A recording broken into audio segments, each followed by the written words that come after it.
¿Cómo está, doctora? Muy buenos días. Buenos días, Buenos días. gracias por venir. Gracias por la invitación. Algunos creen que hay un gran desorden bajo los cielos, como decían los chinos, porque se pelea el Poder Judicial con la Junta Nacional de Justicia, el Congreso con el Ministerio Público, etcétera, etcétera. Una suerte de guerrilla inacabable. Entonces la gente levanta sus ojos y dice, solo nos queda el Tribunal Constitucional. La última burbuja de experiencia que está de sapiencia, digamos, que está por encima del bien y del mal. Bueno. ¿Se siente usted así? ¿Se No, siente no, un no, poco? no. Sí, o sea, por encima del bien y del mal de ninguna manera. Pero más bien sí con la responsabilidad de saber que tenemos, si es cierto, la última palabra para decidir estos conflictos que están habiendo y que nos apenan porque crea inseguridad en las mismas instituciones y eso no debe ser. Confío en que en este primer semestre podamos resolver los conflictos competenciales que tenemos ahora. Sí, porque se ha desatado una situación, por ejemplo, por hablar solamente de una de estas peleas, el Congreso versus el Ministerio Público. Sí. Una cosa que parece una lucha de poderes que al final ya no se sabe bien por qué es la pelea. Pero la sensación que tiene el público, no solamente la justicia dista mucho del pueblo, sino que además se pelean entre ellos. Sí, además parecería que se hubiesen olvidado que todas las leyes tienen una presunción de constitucionalidad. Entonces tenemos todos que obedecer las leyes y no seríamos un poquito como en la jungla, ¿no? Cada quien decide cuál es la ley, yo creo que eso no puede ser. Más bien lo democrático es esperar a que haya un pronunciamiento del Tribunal Constitucional para que esté aclarado las competencias de cada poder. Da la impresión a veces que la política se ha dejado de ejercer por los políticos y le están ejerciendo los operadores de la justicia de diferentes áreas. Entonces, eso es peligrosísimo. Eso es no sé cómo lo ven peligrosísimo. ustedes en el Tribunal. No, sí, indudablemente, como se dice, criminalizar la política es muy perjudicial. Y lo mismo, ¿no? Cuando se politiza, se judicializa la política, al revés. ¿Sí? Claro, o sea, cualquiera de las dos posibilidades hace mucho daño a la democracia. Y hay que intentar poner todos paños fríos, tratar de resolver alturadamente esas diferencias de criterio que son evidentes, pero sin que haya un enconamiento de tipo personal de parte de nadie, ¿no? Usted tiene que hablar con todos o de alguna manera escuchar a todos. Por ejemplo, cuando habla usted con congresistas o cuando habla con el presidente del Congreso, ¿cómo lo ve? O ellos se tratan de cuidar muchísimo al que va a decir la doctora y ponen una cara de mayor tranquilidad de la que realmente tienen. Bueno, yo en estos días me he estado entrevistando, es verdad, con varias bancadas, ¿Sí? pidiendo para ese crédito suplementario que requiere el tribunal y francamente recibí una gran acogida. Todos me han dicho que son conscientes del papel crucial que tiene el Tribunal Constitucional para defender la democracia y creo que hay un deseo de hacer las cosas correctamente, aunque después haya estos malentendidos o aristas que no se logran limar adecuadamente, ¿no? Con respecto al Ministerio Público, ¿han tenido contactos con ellos, con el Ministerio Público? Bueno, de manera Digamos, protocolar, en alguna reunión. No legalmente, sino... No, claro. En alguna reunión de estas que suele haber, sí, es una persona amable, respetuosa, pero lo que tenemos que ver es que si esas decisiones suyas han sido conformes a la Constitución o no. Bueno, eso está pendiente. Eso está pendiente, sí. Eso está pendiente. Tenemos o sea, el Poder Ejecutivo ha puesto una demanda de conflicto competencial contra justo el Ministerio Público y el Poder Judicial porque consideran que no se está respetando el artículo 117 de la Constitución. El 21 de marzo ya vence el plazo para que ellos presenten su contrademanda, ¿no? O su contestación a la demanda, perdón.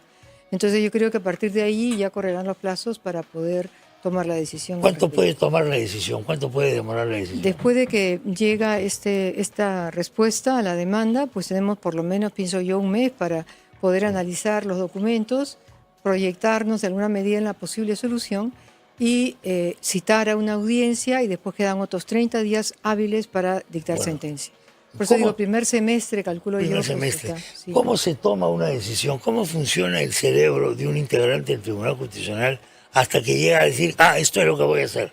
¿Cuándo llega a tener esa certeza? Mire, nosotros cada magistrado tiene un equipo de asesores con los que debate los casos que le han sido encomendados o que se van a debatir en el pleno o en la sala.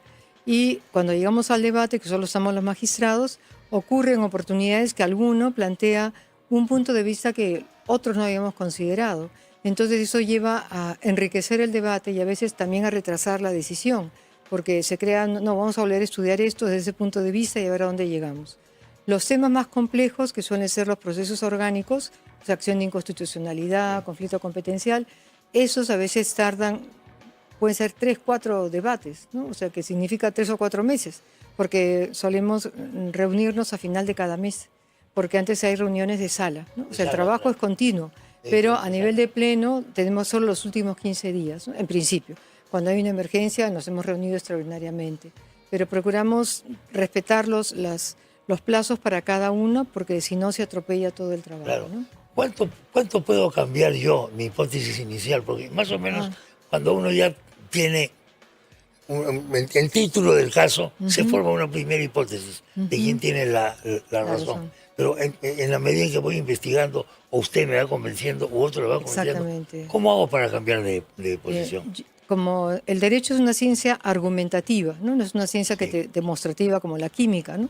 Entonces son los argumentos los que te llevan a entender mejor una situación. Y creo que, bueno, eso lo aprendí yo del fundador de la Universidad de Piura, que decía que las personas no somos un río que no puede regresar. Entonces, si a uno le dan nuevos datos, tiene la obligación de volver a reflexionar sobre con esos nuevos datos, y si hay que cambiar de blanco a negro, al menos yo cambio, ¿no? Porque creo que lo honesto es el compromiso con la verdad, no con mi criterio. Y también uno tiene que desprenderse de las simpatías o antipatías personales, porque eso no es el derecho. Como usted sabe, eso tiene un costo. Usted acaba de definir cuál es el costo. Puede ser la antipatía. Exactamente. O puede ser un sector de la prensa que no le gusta lo que usted está haciendo. Efectivamente. Y entonces la prensa le va a decir, usted está haciendo esto no porque está razonando jurídicamente, ha cambiado de opinión, sino porque obedece a determinados intereses que están atrás de su decisión. ¿Cuánto le afecta eso? ¿O cuánto le puede afectar eso? La verdad es que quién sabe, como yo he trabajado muchos años como gerente en el área de personal de recursos humanos en unas empresas, ahí aprendí que los trabajadores, cuando negociábamos los pliegos, consideraban que les aumentaba muy poco. Claro. El gerente administrativo y financiero decía que aumentaba demasiado. Sí, entonces ya aprendí allí a vivir al margen de ese tipo de comentarios y actuar conforme a mi conciencia. O sea, lo que considero yo veo que es lo correcto, lo hago. A veces me aplaudirán, a veces no, pero no dependo de la aprobación ajena para actuar. Yo creo que eso sería muy dañino, ¿no? Si uno va a estar ahí a golpe de buen cubero, como dice, a ver, ¿por dónde me aplauden para ir? No, eso no. Y no ninguna presión de parte del Congreso, yo no lo he experimentado nunca. Tan es así que hemos dado algunas sentencias en contra de su criterio, otras a favor, porque tenían razón, pero otras en contra. Y yo creo que también ellos se darán cuenta que hay esta autonomía, esta rectitud en las decisiones, ¿no? Eso es lo importante. Porque corríjame si esto es un tópico, es un lugar común solamente. La prensa influye demasiado en el pensamiento de los jueces, en la memoria de los jueces o del fiscal, etc. Y claro, uno puede ser de fierro, pero a veces no es tan de fierro. Y un artículo, un titular, etcétera, lo puede perjudicar a él y a su familia. Claro, no, eso sí, yo acabo de vivir un ejemplo clarísimo. Lo voy a decir con todas sus letras. La semana pasada yo recibí el día jueves, me parece, un pedido de un periodista de Hildebrand en sus 13, en que me pedía información sobre un caso que decía por qué el doctor Francisco Morales, que es un magistrado, se había abstenido, ¿no? Qué razones tuvo en un caso que se suponía que le había tenido tráfico de influencias, que era lo que ellos le achacaban, a raíz de la denuncia de un ciudadano. Entonces yo por escrito le hice notar cómo teníamos constancia que el magistrado Morales no había intervenido para nada. No había intervenido en el caso. Para nada en la solución de ese caso. Eso ha sido proyectado en la Comisión de Habeas Corpus. Y en cuanto llegó el 21 de febrero a mis manos una carta que denunciaba un posible tráfico de influencias de un asesor del magistrado Udel, inmediatamente hablé con él y él no sabía ni que estaba el expediente en el tribunal, no sabía que aleatoriamente había quedado él como ponente. No tenía idea, pero al saber que había esa denuncia me dijo, yo prefiero abstenerme para evitar cualquier suspicacia. Todo eso se lo puse al señor periodista y sin embargo al día siguiente saca todo un artículo diciendo que el magistrado Morales es el que ha hecho el anteproyecto, el que... O sea, ¿Para qué conversó con usted? ¿O para qué le pidió información? Exactamente, usted? Lo que yo digo. O sea, eso no se puede hacer. Eso no es periodismo, eso es calumniar a una persona. A mí me dio muchísima indignación y por eso lo digo, porque entonces ya voy a perder total confianza en lo que pueda decir ese semanario, porque yo tengo ahí mi respuesta por escrito y sin embargo no le he hecho el menor caso. Solo puso al final algo que yo Sí le dije que era que el magistrado había decidido renunciar, o sea, abstenerse, perdón, para evitar suspicacias. Como si después de haber manchado con barro toda su honra, al final deja eso para evitar que piensen mal de él. No puede ser. Entonces sí es cierto que a veces la prensa hace cosas muy dañinas para la honra de las personas y Bueno, por eso es muy mal. sentenciamos, juzgamos, Sí. somos jurados. En un país en el que no hay jurado, nosotros representamos un hipotético jurado de la opinión pública. Sí, Al final, evidentemente, es la opinión de unos cuantos, no de la opinión pública, ¿no? tal cual. Y Eso es lo que además pasa a veces. es cierto que pues una especie de juicio mediático. Son juicios mediáticos. Y al juez, a lo mejor de primeras instancias, que se siente solo ante esa andanada de pruebas, entre comillas, y de denuncias, muchas veces puede ceder. No digo que siempre, ni mucho menos, ¿no? Pero sí hay algunos que son débiles y ceden ante esa presión, ¿no? Por eso es tan importante la labor del buen periodista para defender la verdad. Claro, otro tema vinculado a ese es el famoso tema de los trascendidos. Trascienden informaciones de procesos que supuestamente son reservados. Exactamente. Identidad de testigos o de colaboradores eficaces que en teoría solamente son el 0912, etcétera, etcétera. Entonces, es imposible pensar que alguien va a irse a robar un documento del Ministerio Público. Claro. Ahí tiene que haber una filtración. Efectivamente. O un intercambio de favores. También puede ser. Le cuento que ha sido siempre así, ¿eh? Ya. Pero No, quizás ahora hay más, porque ahora todo funciona así. Vamos viendo. ¿Cómo ven ustedes a eso? cada caso, sí, es verdad, a cada paso casi encontramos que se ha filtrado aquí, allá, acullá. Entonces creo que esta crisis que vivimos no es solo en el Perú. Esta crisis No es solo en el Perú, es una crisis ética, Sí. yo diría a nivel mundial. Y las personas, lamentablemente, a lo mejor no les han educado desde pequeños, quién sabe, en la importancia de la honradez, de no mentir, de cumplir con la palabra dada, que son los que permiten que haya una sociedad verdaderamente democrática y que progrese. Porque si una persona engaña o se mueve solo por dinero, llegamos a lo que estamos viendo, ¿no? Le pagan a lo mejor para que filtre esto o lo otro, y en segundo lugar, o en último lugar, queda la honra de esa persona, el compromiso con la verdad. Voy a ir una breve pausa con su venia, doctora Luz Pacheco, y volvemos. Tenemos varios temas más con la doctora. PBO ahora disponible en más plataformas. Sintoniza PBO las 24 horas del día a través de Movistar TV, canal 735 HD y 35 SD, Claro TV, canal 515 HD, 23 y 18 SD. Además, encuéntranos en cable a nivel nacional por Cable Conta, Cablevisión Loreto, JF Cable TV, Huánuco Telecom, Telecable Tumbes, Cablevisión Tumbes, Teleinca SAC, Fiber Speed. También disponibles en streaming a través de Vitel, a través de su app TV 360, Claro Video y Movistar Video. No te pierdas la programación de PBO en todas estas plataformas. Continuamos con la doctora Luz Pacheco, presidenta del Tribunal Constitucional. Pregunta típica que yo se la voy a hacer de nuevo. ¿Cómo está el edificio de las causas y de la carga procesal que ha encontrado usted, doctora? Es una carga muy amplia, muy amplia. Tenemos más de 7.700 expedientes y lo que me preocupa es que nuestra capacidad de resolución de casos por el número de personas que trabajan en el tribunal no pasa de 4.500, llega a 4.200, 300 con esfuerzo. Entonces, si cada año entran 6.000 expedientes y tenemos 7.000 de antes, son 13 más o menos.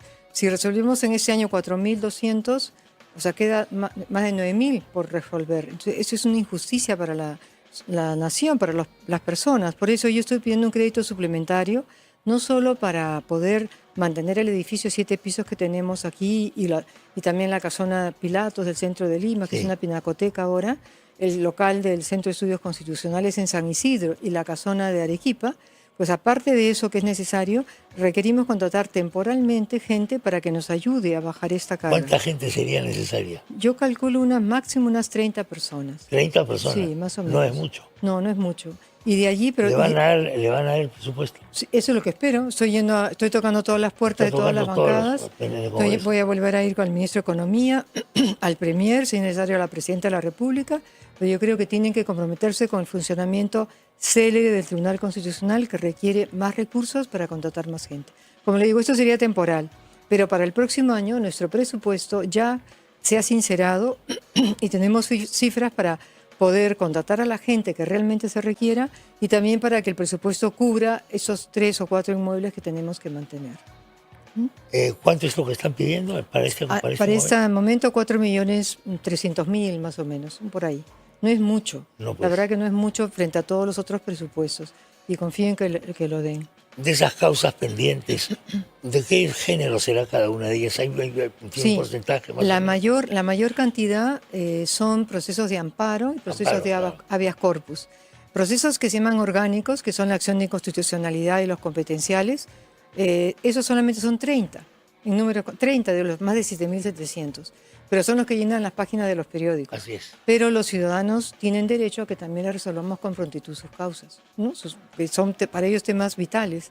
Entonces, por eso es que queremos sincerar el número de personas que requiere el tribunal para el próximo año y poder trabajar debidamente, también contando con la inteligencia artificial, que será una herramienta de ayuda, pero no nos va a sustituir. Usted se ha referido a eso en una reciente conferencia. Le juro que me sorprendió que se refiera a eso. No. Aunque, claro, era parte de un programa, ¿no? Sí. O sea, sí, es necesario porque es una gran ayuda, un gran instrumento para ordenar datos que se requiere.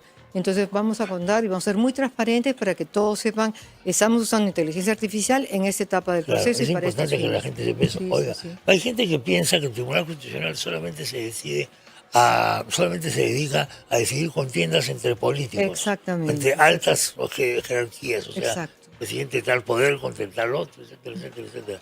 Y dicen que están ahí los ven sentados. Nosotros no informamos del resto de las causas. Eso ocurre muchas veces y a mí me da pena porque esas personas también tienen el mismo derecho. Hay causas de gente de a pie. Totalmente. Que no salen en los periódicos. No sale. Mire, y además yo aquí también hago un llamado a los abogados, a mi gremio, porque me encuentro con personas que vienen a verme del interior del país y me dicen, he venido sin abogado porque ya no tenía dinero para pagarle, para que me acompañara. He vendido mis animalitos para pagarle. Efectivamente. Y cuando uno ve la demanda está mal planteada, porque están queriendo que nosotros revisemos, por ejemplo, un proceso penal y nos pronunciemos sobre la prueba y cosas que no tenemos. Como si ustedes fuesen en la última instancia judicial, digamos. Pero no es así. Nosotros solo podemos ver la motivación, las razones que da el juez. Entonces yo digo, no podemos ver como un medio de vida simplemente nuestra profesión que es tan elevada, ¿no? Sino tenemos que ir por la justicia y decirle a alguna persona, mira, si vas al Tribunal Constitucional no vas a poder ganar nada, porque esto ya está clarísimo que va en esta línea. Eso le debe decir al principio esa persona. Claro, es lo que digo, o sea que no explotar la ignorancia de las personas haciéndoles presentar demandas que no tienen futuro. Pero a lo mejor esa persona la ve a usted como su última salvación, la última persona que me puede escuchar. Me da mucha pena eso. Eso ocurre. Sí, y yo por eso atiendo a todas las personas que piden. A veces se les advierte que yo no voy a ver el caso porque no está en un nivel de una sala y no del pleno. ¿Qué le impresiona más de una de esas personas que habla con usted, por ejemplo? Lo que más me impresiona es, por un lado, la lealtad de los familiares para con una persona que está condenada. Sí.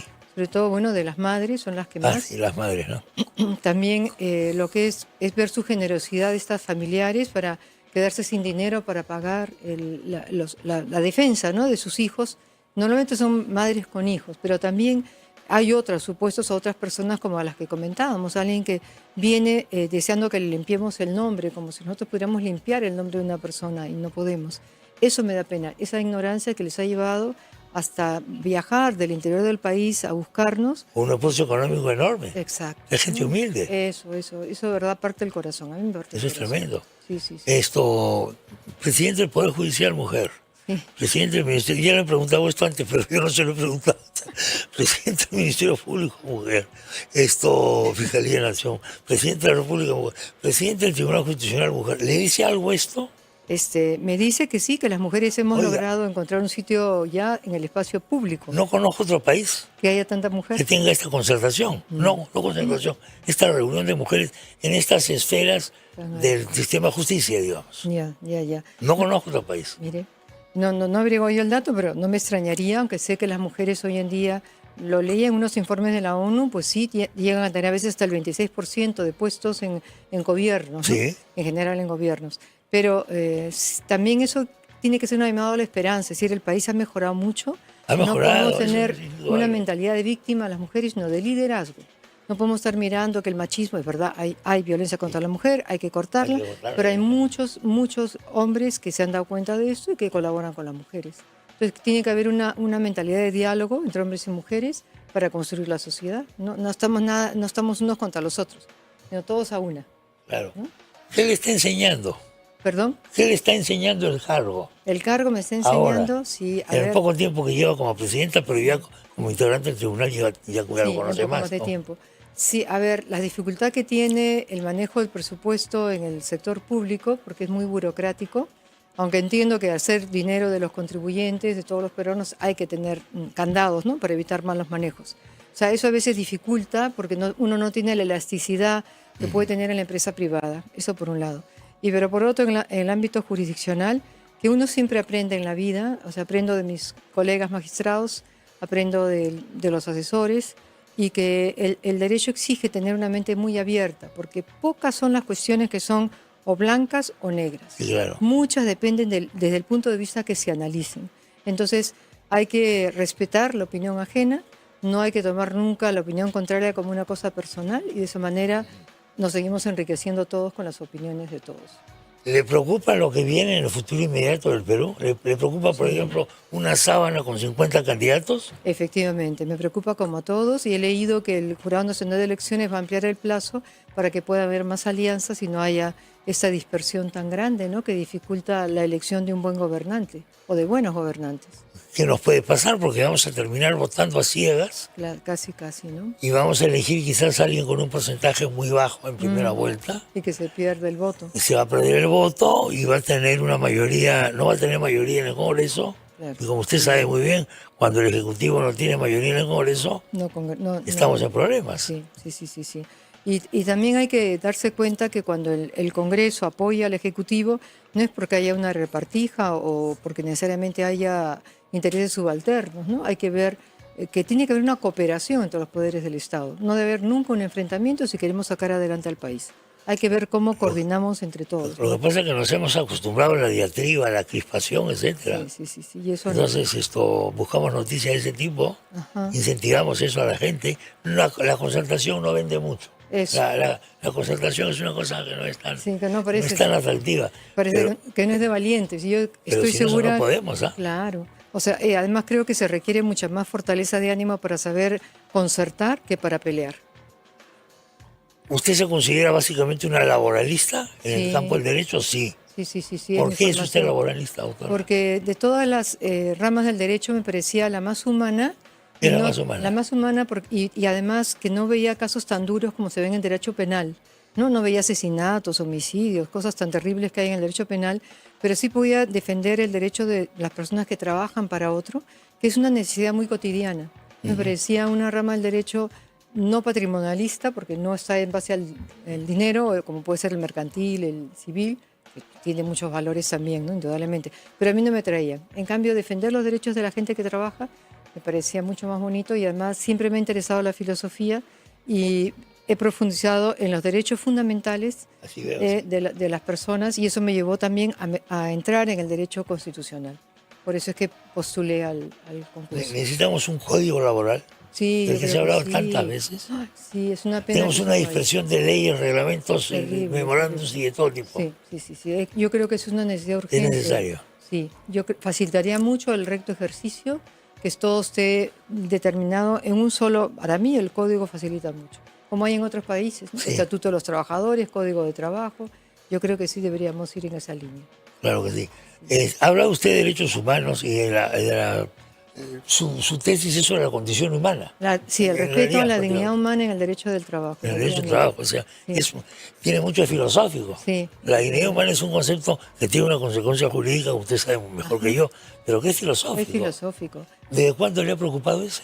Yo diría desde muy joven, ¿no? Siempre la filosofía me ha traído mucho, y además, como le decía a mis alumnos, si ustedes pasan por la universidad y no logran aclararse quién es la persona, cuáles son los bienes humanos básicos que hay que defender, no les ha aprovechado la universidad. Por eso, defender la dignidad humana significa conocer bien quién es el hombre y cuál es la conducta acorde con ese estatuto de persona que es racional, afectiva y que tiene voluntad. Hoy día se habla poco de eso. Hoy día de eso no habla nadie. Alguien que escucha, son cosas filosóficas. Oiga, y entonces hemos devaluado, por ejemplo, lo que es la libertad. Claro.